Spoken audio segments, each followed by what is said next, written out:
जहाज जारी है। एनडीआरएफ, एसडीआरएफ की टीमें मलबे में फंसे सभी मजदूरों को सुरक्षित बाहर निकालने के लिए जुटी है। त्यारा टनल हादसे को आज तीसरा दिन है और यहाँ पर पूरी टीमें अभी भी लगी हुई है कि जो अंदर 40 जिंदगियां फंसी हुई उनको निकालने के लिए लगी हुई है।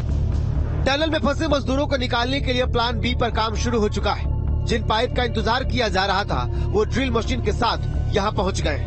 लिहाजा पंडित को बुलाकर इन पाइप और ड्रिल मशीन की पूजा कराई गई और उसके बाद इन्हें फिट करने के लिए ड्रिलिंग का काम शुरू हुआ। कुछ पाइप अंदर भेजे गए हैं, इन्हें फिट किया जाएगा। तीसरे दिन भी इस सुरंग से बचाव कार्य जारी है। मैं दिखा दूं, नई टेक्निक अपनाई जा रही है। ये जो लोहे के पाइप्स हैं, इन्हीं का इंतजार हो रहा था। इनके कुछ पाइप अंदर फिट करने का काम चल रहा है और इनके जरिए सुरंग बनाई जाएगी। सामने जो सीमेंट के पाइप रखे हैं वो पहले से इसमें फिट थे, लेकिन ना जाने क्यों इन्हें निकाल लिया गया।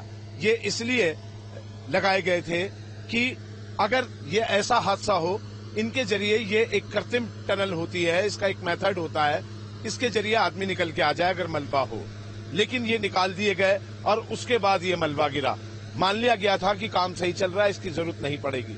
अब उसी टेक्निक पर दोबारा आना पड़ रहा है और ये एक सुरंग का काम करेंगे। इनको फिट करने के बाद ये देखा जाएगा कि कितनी देर में इन्हें निकाला जाए। वैसे 4 से 5 घंटे का टाइम इसमें बताया जा रहा है, लेकिन कुल मिलाकर इतना जरूर है कि अगर ये टेक्निक जो प्लान बी है कामयाब हुआ तो फिर जो 3 दिन से फंसे हुए मजदूर हैं उनको निकालने का रास्ता पूरी तरीके से साफ हो जाएगा।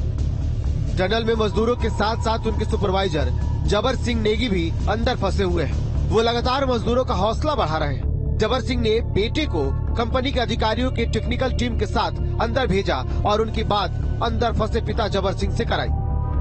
मेरी तो नहीं बोले, लेकिन उन्होंने जाने नहीं दिया हमको अंदर। ये पुलिस के जो दरोगा साहब थे, और तो हमने फिर रिक्वेस्ट की उनसे, हमने बोला एक आदमी तो कम से कम जाने दो वहाँ। और तो हमने उनके मतलब अपने ये भतीजे को आकाश को भेजा, उनको उनका हाल चाल पूछने के लिए कि क्या मतलब भाई की मतलब स्वास्थ्य ठीक है, उनका हिसाब किताब कोई दिक्कत परेशानी तो नहीं है। तो सारी रिपोर्ट मतलब हमको मिल गया, भी कोई मतलब परेशानी नहीं, खाना पीना ऑक्सीजन पूरा जा रहा है उनके लिए।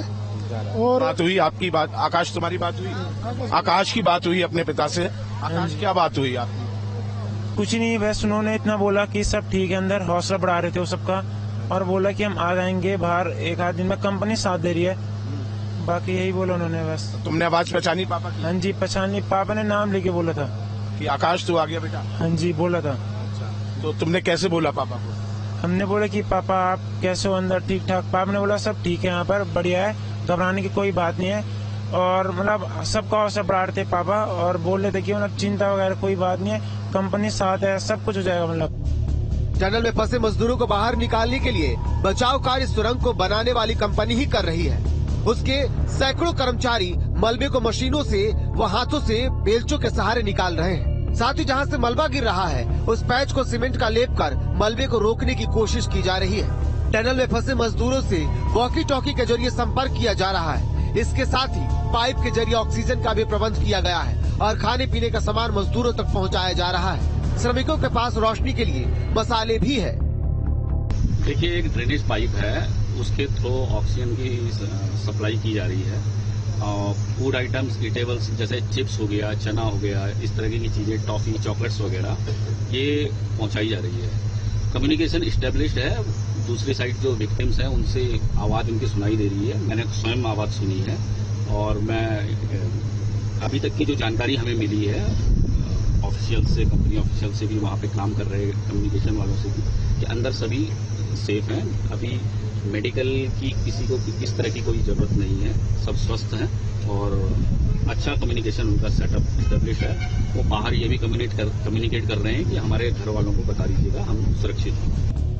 वहीं से हादसे पर सीएम योगी और उत्तराखंड के सीएम पुष्कर सिंह धामी लगातार नजर बनाए हुए हैं। सीएम धामी ने कहा कि मैं स्थिति पर करीब से नजर रख रहा हूँ।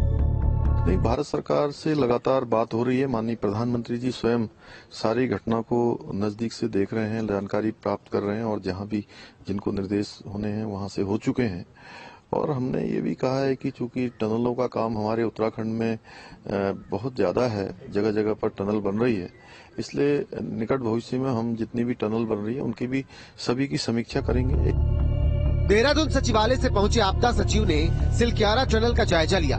साथ ही कंपनी के अधिकारियों के साथ बैठक कर कई जरूरी दिशा निर्देश दिए।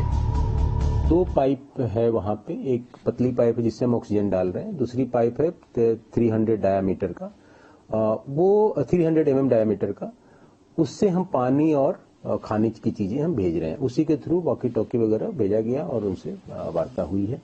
तो देर ऑल सेफ, 40 लोग हैं, सब सेफ। ये tunnel all weather road project का हिस्सा है, जिसकी लंबाई 4.5 किलोमीटर है। यहाँ दिन रात काम चल रहा था। सुरंग निर्माण में करीब 1000 मजदूर लगे थे, जो अलग अलग शिफ्ट में काम कर रहे थे। 4.5 किलोमीटर लंबी सुरंग का निर्माण 500 मीटर शेष रह गया था, जिसे फरवरी तक पूरा करने का लक्ष्य रखा गया था। मजदूर जहां काम कर रहे थे, वहां 2800 मीटर गहरी सुरंग है। 4 किलोमीटर सुरंग का निर्माण हो चुका है। 2024 तक संभावित तौर पर पूरा होने वाली सुरंग की खुदाई के दौरान इसी साल मार्च में भी इसी तरह के भूस्खलन की वजह से समस्या खड़ी हुई।